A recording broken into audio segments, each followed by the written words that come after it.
Hey, what is up? Welcome to this episode of the Entrepreneur to Entrepreneur podcast. As always, I'm your host, Brian Lofrumento, and I am so very excited for today's episode and in particular today's guest because this is someone who has truly an incredible entrepreneurial journey. I'm looking forward to hearing his story from him firsthand, as well as how all of those little steps that I'm going to tell you, they're not going to make sense when I tell you all about his background, but I can't wait to hear how all of those steps made it into what has culminated into an incredible business that revolves around the world of content. I feel like we throw around the content word way too much in entrepreneurship, and as someone who's been in the content world for a very long time, this is someone who's digitizing content and packaging content in completely new ways. I'm excited to hear all about it. So let me tell you about today's guest. His name is Addison Chan. Addison has a really interesting background. Like I said, Addison has sold motivational speaking courses. He's been a private investigator. He's been a tech guy. He's been a cruising sailor. He's been a Facebook content creator and an author. Yes, how the heck do all of those things fit in? If you look at his career path, you might think that this guy has no idea what he wants to do when he grows up, but the reality is that each position he's had has naturally evolved into the next. I'm so excited to hear that part of his story, and what he's doing now with Land & Sea Software is just an extension of the career trajectory that he's been on. In fact, he doesn't think that he could be doing what he's doing now had he not followed the path that he's taken. Because in Addison's words, we are the sum of our experiences. And for all of us in our own entrepreneurial journeys, it doesn't quite make sense until we look in the rearview mirror. So we're all going to get so many insights, not only from Addison's subject matter expertise today, but also his own personal entrepreneurial journey. So I'm excited about this one. I'm not going to say anything else. Let's dive straight into my interview with Addison Chan.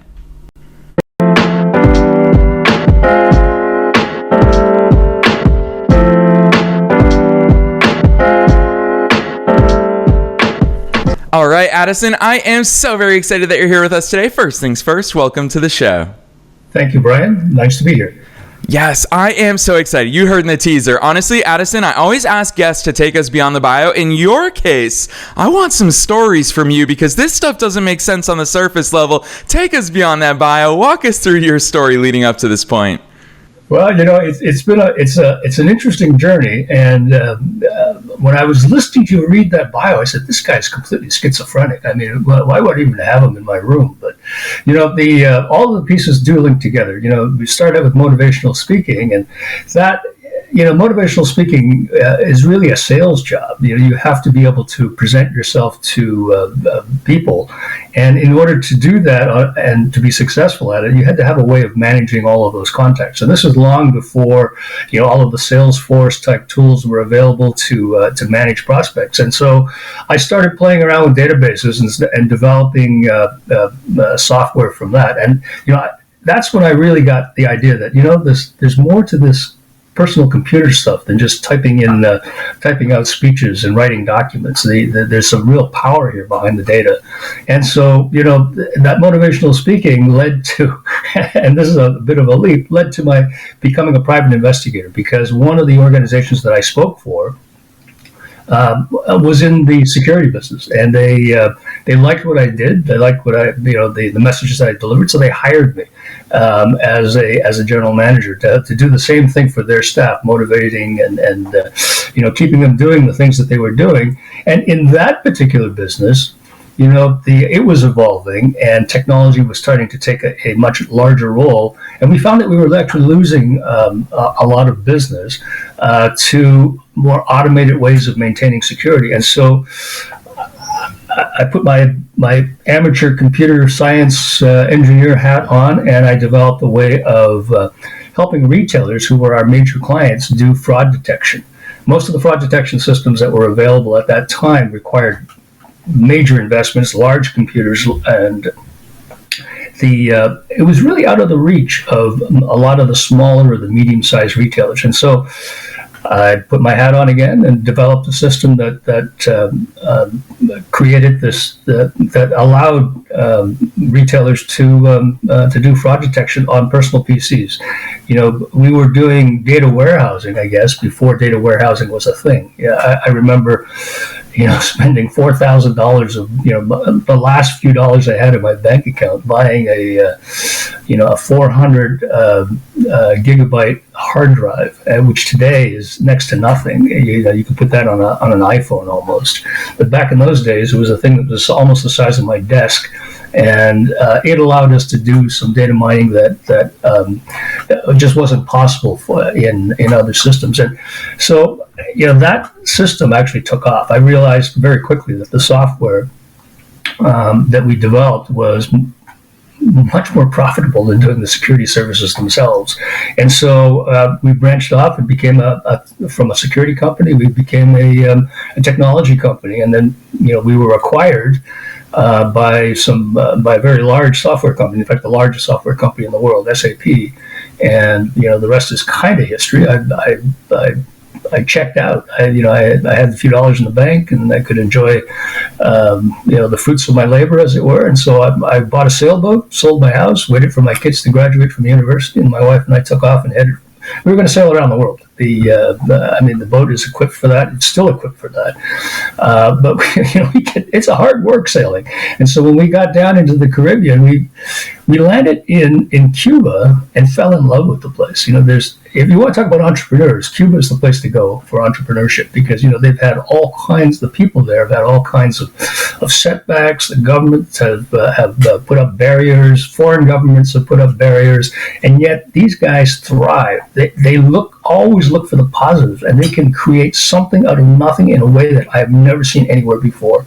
And so we fell in love with the place, and our cruising style isn't to go, do the American Express 21 countries in 17 days thing. We tend to move in. And so we circumnavigated Cuba a couple of times. And during all of my journeys, I took notes. I'm a hardcore note journal keeper. And I turned all of that information into a cruising guide. And it was one of the first new cruising guides for Cuba that in many, many years, because as some of you may know, it's hard to get to.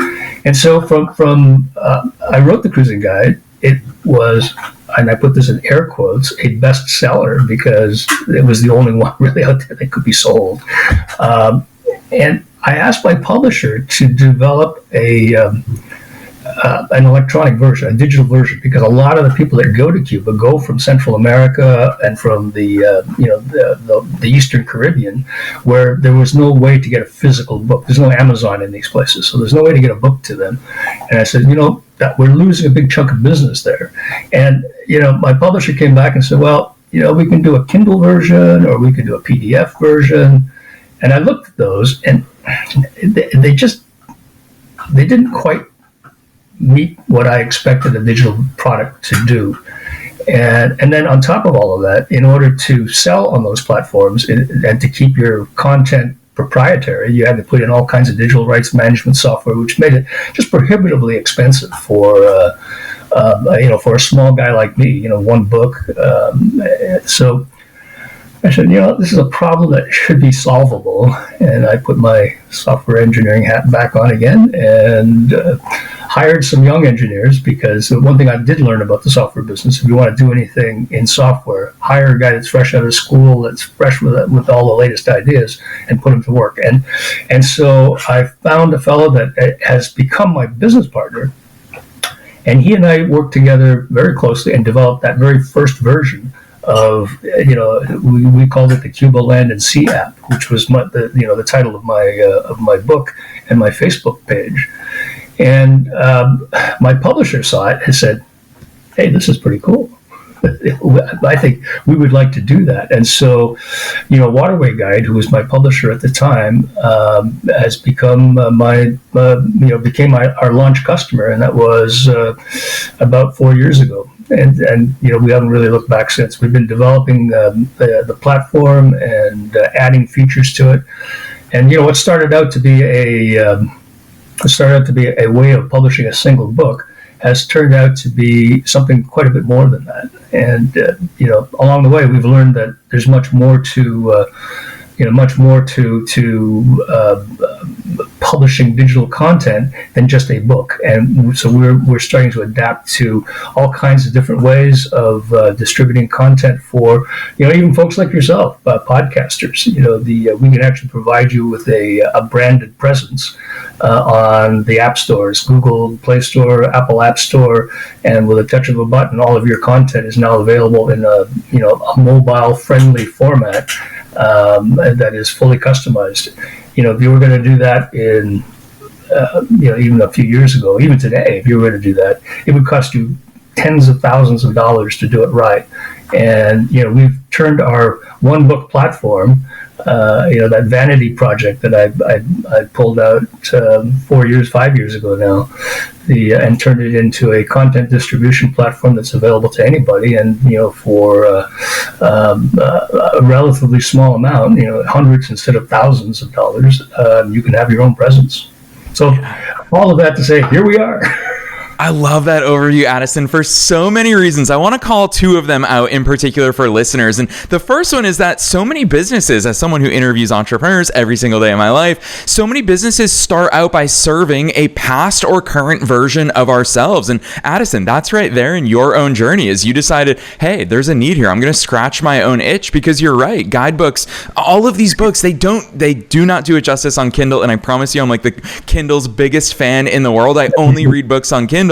Yeah, it's cool to hear that's the same for you as well, but it doesn't do justice. It's not engaging. You can't click things. The images are absolutely still terrible on the Kindle display screen. And so I love that part of your journey, that you scratch your own itch. But then secondly, Addison, I want to give you huge kudos, because it's easy to hear about in a story, but it is a big leap, and there's a lot of execution involved in the fact that you not only solve this problem for yourself, but you realize there's value here, and I want to provide that value to others. And I want to build a business that also provides this to other companies, trade associations, conferences, all these different use applications, which, Addison, by the way, yes, we need to talk within the world of podcasting, because to have a customized app like that, you're right. I know as a podcaster, it would cost so much money for us to do that, but it would be of service to me and of service to our audience to have that hub where they can more deeply engage with our content. So the problems and the needs are very clear, and I love the fact that you've brought a solution to the marketplace. Speaking of which, one thing that I really love about the research that I did ahead of today's conversation is you shared it with me beforehand about one of your two business philosophies of invest in yourself. Talk to us about how important that's been in your journey, because I feel like a lot of entrepreneurs don't understand how to play around with that term of investing. We invest a lot as entrepreneurs. We invest time, resources, money, all of these things. But your approach to it is really important when it comes to giving value and doing things right in a way that serves you and serves others. Please give us insights into that, Addison.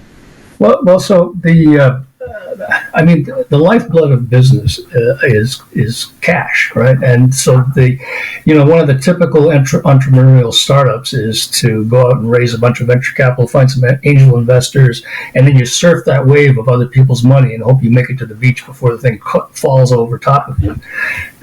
I've been down that road. I've done it, and I can tell you, if you're doing it right now, God love you. It's a tough way to make a living. It looks good at first when you get that term sheet, but that term sheet turns into a shackle real quick. And so, the way to avoid some of that is to invest the things that you already have. You can invest your own money. I've second mortgaged my house. I've done all those things along the way. I'm at that stage in my life now where I'm not going to do that. I don't need to do that, and I won't do that. But what I can do is I can put myself into it. In business, everybody thinks that business revolves around contracts. We hear a lot of talk about relationships and, the warm, touchy-feely kind of stuff. But at the end of the day, everybody wants to have some kind of an agreement, something that's hard, fast, on a piece of paper with a signature on it. And there's a time and there's a place for all of that. But if you're starting out new and you don't really have a track record behind you, and we're the new kids on the block from a content distribution, content publishing point of view. Nobody's ever heard of us before. You go to our website and it's something that, we threw together with for a few $100 just to say that we have a link. In fact, a lot of times just to satisfy organizations to say, what's your home webpage, so that they would give us the credibility and give us the time of day. But when I work with a client, the contract is secondary, and I tell them up front that I'm here to make some money. But long before we get to that stage, we invest a lot of ourselves in preparing not just a demo, something that's canned, and we change a couple of logos around. We actually build out a solution for them using our platform. We kind of, consume our own product in order to sell our product. And sometimes it's a dry hole. You do the work and nothing comes out of it. But you know what? It works more often than not. And I go back to my last business, the fraud detection business. We use that same model. I applied that same philosophy. I would go to a major retailer like Staples was my launch customer in Canada, and we lived with those guys for the better part of 3 years. And not only did they become our first customer, they actually became our test bed, and they provided us with insights that I never would have gotten had I sat and tried to draw this thing out, as a business plan. And so by investing ourselves, running the risk of maybe getting shafted, maybe coming out on the short end of the stick, we won, and we won big time. And we're applying that same model now, which is why we're going to customers like our latest is the Brat Guides in the UK.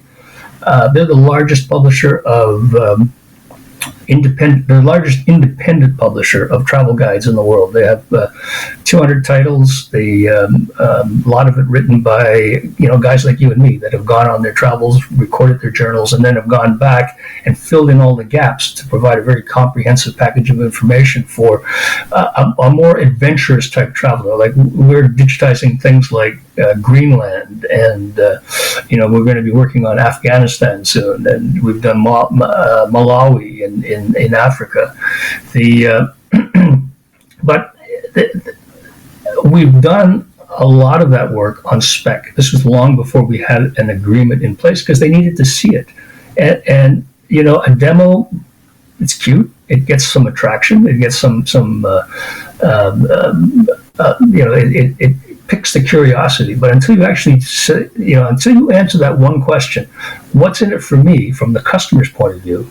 How can I use this thing to actually make money, and can it fit into my organization without disrupting my organization? Even though people that are looking for digital footprints understand that some disruption is required, until you make it obvious that pain is worth their effort, they ain't going to do it. And so that's what I mean when I say invest yourself. Put yourself out front, the assets that you have, which is your drive, your passion for what you're doing, and give it away. And the people that you want to do business with will pay you for that. Yeah, Addison, I'll tell you what, it doesn't happen to me very often here on the air, but you're bringing me all the way back to 2012 when I had started my SEO and marketing agency. I was still living in Boston at the time. And Addison, my business partner and I, we had no idea how to get clients. And so search engine optimization was kind of like this dark arts that nobody really knew about. And so what we decided was we were going to put together, this is far before the days of AI being accessible to us, we would literally by hand create these SEO plans for businesses that we really wanted to work with. And these were in-depth 30-page PDFs saying, here's exactly what we would do to your website. We would just email them it for free to start that conversation. And I remember we as two 22-year-olds, we were like, what if they just take this and do it themselves? And the answer is, well, then they did. And we still provided value in some way. One day we're going to get business from doing this. And that became the leading way of us initiating conversations and sitting down. And sure enough, quite a high percentage of them said, why don't you guys implement this plan for us? And of course, we love that. And so, Addison, you already know this leads me straight into your second business philosophy. I love the way you articulate this. I'm so excited for you to introduce this to listeners, which is, I'll work for free, but I won't work for cheap. Addison, talk to us about that approach. Well, so I mean, it's really just a follow-on to that whole philosophy of investing in yourself. Nobody's going to pay you more than you think you're worth, right? I've never had anybody come to me and say, "Oh, you're such a great guy. I'm going to pay you more." You have to drag those sales out of them, screaming and kicking, even after you've developed, that prototype, that relationship. And so I'll do what I need to do to convince you, but to get you to the point where you say, yes, what you have is what we need, and I want you as a partner, not just as some guy selling a piece of software. Because there's a lot of guys out there selling pieces of software, and they're here today, they're gone tomorrow. It takes me a little bit longer to develop that position, to develop that relationship to the point where you and I can have that conversation of, well, tell me what's bothering you, Brian, and we'll figure out a way to fix it for you, to the extent that we can. But by the time I get to that level, I'm not doing that for free anymore. Right. Once we've established that there is a relationship there, then there's value, and that value there's a price for that. And so you won't find me going in and doing a discount deal. If you do this, I'll give you 10% off or 15%, whatever that number is, because that's a loser's game. You're racing yourself to the bottom. And so what we do is we go in, we do it for free. We don't do it for free. We do it for nothing. There's a difference. But at some point, when we've earned our way in the door, then you pay. And we both go into that initial, that mating ritual, knowing that ultimately it's going to turn into a business relationship, and money has to change hands. I make that abundantly clear from upfront. So there's no bait and switch here. I just tell people that we'll do what's necessary to make sure that you're comfortable with spending money with us. Yeah, I love those insights, Addison. I'm so appreciative of that, because I always say success leaves clues, and this is really revealing behind the scenes of why you've been so successful at all of your ventures. I'm just going to lump them all into this, is because of that mindset and that commitment to value that goes behind it. And also, I'm going to add this word in here, it's a little bit of faith, Addison. And I love the fact that you have that faith to say, no, if I provide value in the marketplace, money is a natural byproduct of that. I think that's such an important mindset for all of us to have as entrepreneurs. I want to ask you this question, Addison, because leading up to today's conversation, I looked at your entire journey, and it's actually even added onto it more hearing you speak here today about, you talk about doing data warehousing before data warehousing was a thing. And when I look at your business now, digitizing content to actually create an experience to add on to our existing ecosystems, what I really see, Addison, is that not only have you evolved with the times, but you've stayed ahead of the trends, because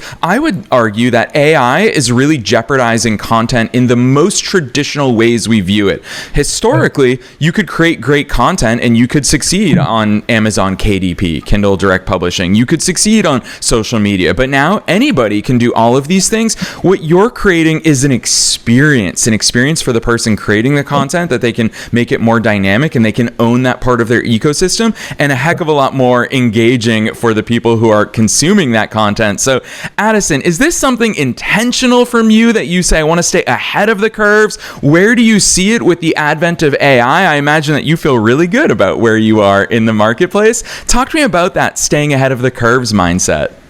Well, so it's, I don't know if it's really staying ahead of the curve as much as it's working with the curve.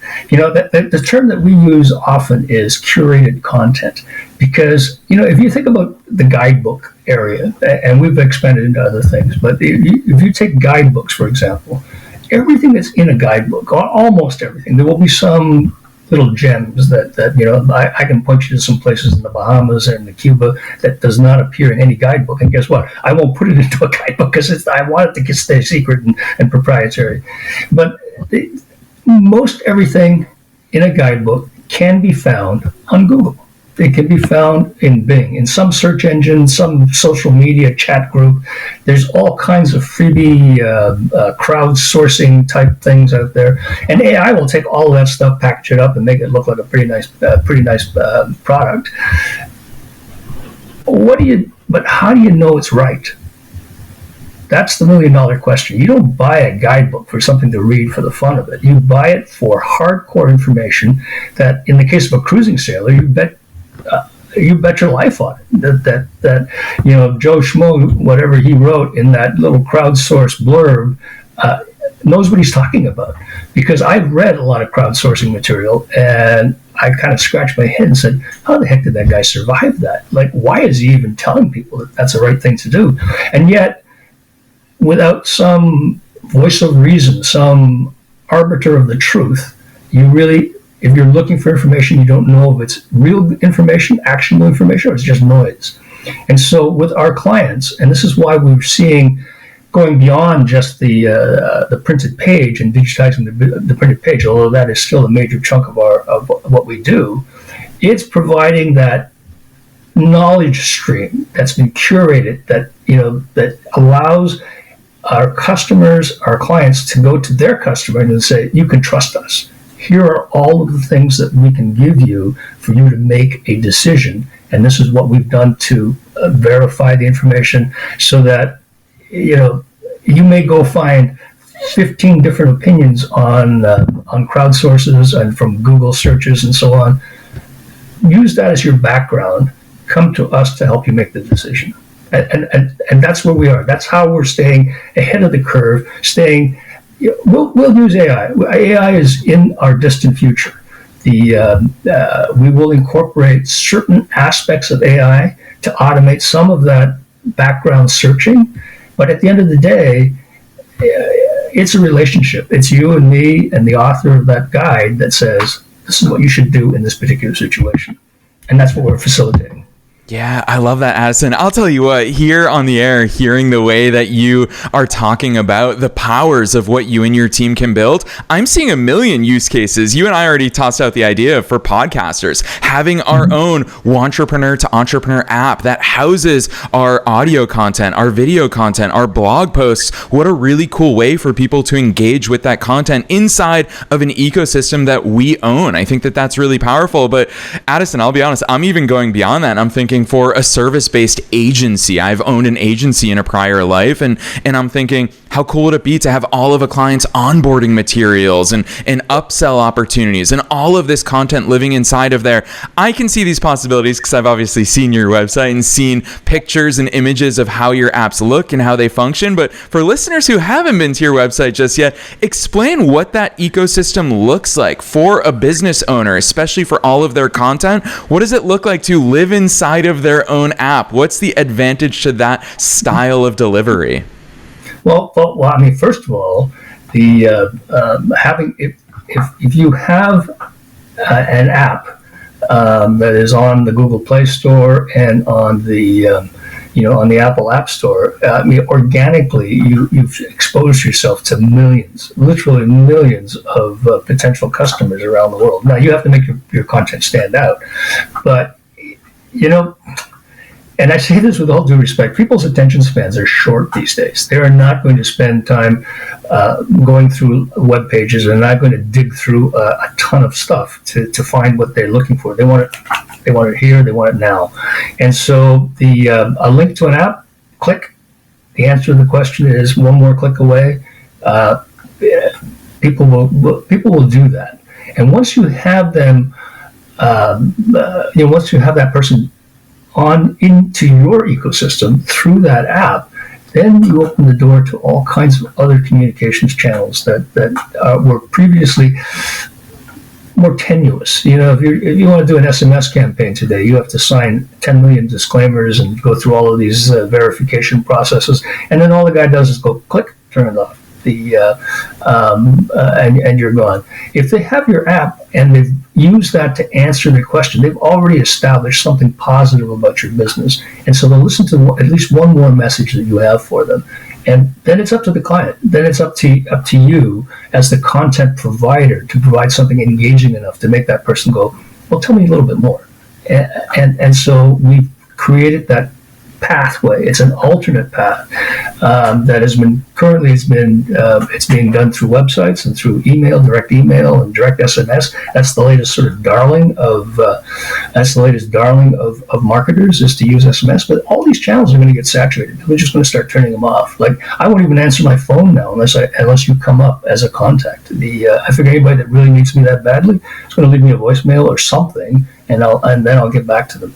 Whereas if you have them in your ecosystem, they're part of that app store, they've gone to the app store, they've downloaded that because they wanted something from you and you've given it to them, then you have that opportunity to say, come again. It's that, I guess, in an abstract way, and maybe not so abstract. It's kind of like that, our philosophy of invest yourself. You you put your content out there, you give it to somebody, and if they want more, they'll come back for more, and that's when you have the opportunity to go further.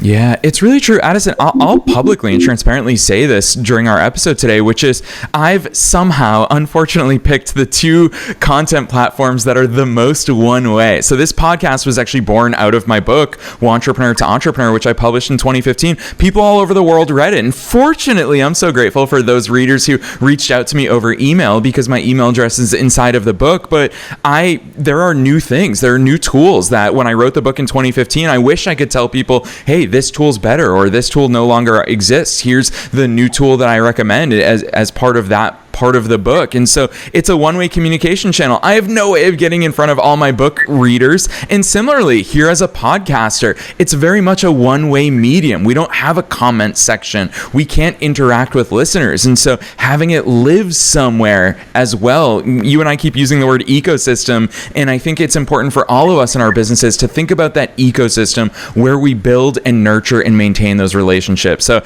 Addison, I'm a big fan of the work that you're doing. I'm an even bigger fan of the person and the entrepreneur that you are. And so that's why I'm excited to ask you this final question that I ask at the end of every episode. Super broad, but that is, what is your best piece of advice? Knowing that we're being listened to by entrepreneurs and entrepreneurs at all different stages of their business journeys, what's that one thing that you want to impart on them here today? Oh boy, that's a big question. I think if there's anything that I would offer up, is that you really have to trust the person you see in the mirror every morning, because at the end of the day, that's the only person that is going to make things happen for you. You can't wait for a banker. You can't wait for a partner. You can't wait for a customer to do it for you. It's really up to you. And sometimes, and this is perhaps the hardest part, sometimes that requires patience, because we're action-oriented people. We wouldn't be running our own businesses if we weren't. But you can push too hard at times. And, I guess knowing when to push and when not to push, that's the difference between, the intellectual knowledge of running a business and that wisdom that comes from actually having done it. Yes, very well said. Probably advice that's easier to say and to hear than it is to take on board. Yeah, so Addison, I really appreciate those insights. Listeners, go back and listen to Addison's words of wisdoms right there again. Use that rewind 30 seconds button in your favorite podcast player, because these are things that we really need to sit with and we really need to reflect on. And yes, faith comes into it, trust, belief, all of these things are so core to all of our entrepreneurial journeys. So Addison, you've been a wealth of knowledge. I know that listeners are going to be keen, since you and I talk so much about it, and I feel like so much of your product is about seeing it, is about understanding how it works, the functionality of it. Drop those links on us for listeners who want to go deeper into all the cool things that you're doing with Land & Sea software. Where should they go from here? Well, the first step is to go to our webpage and drop in and fill out the contact form. It looks like we have a marketing department. You're looking at it, and so I'll get back to you.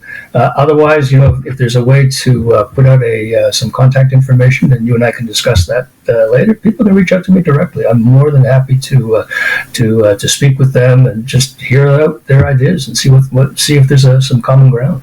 Yes, and listeners, you already know the drill. We're making it as easy as possible for you to find all of Addison's links down below in the show notes, no matter where it is that you're tuning in to today's episode. Maybe one day in the future, you'll be tuning in via our own app, because Addison's company is Land & Sea Software. You can find it very simply at Land & Sea. That's sea like Addison is heading out to the sea on his sailboat. So SEA. So landandseasoft.com. We're linking down below in the show notes. You don't have to remember it. Just click right on through from the show notes. We're also linking to Addison's personal LinkedIn. So if you want to reach out to him individually and continue the conversation, don't be shy. Otherwise, Addison, on behalf of myself and all the listeners worldwide, thanks so much for coming on the show today.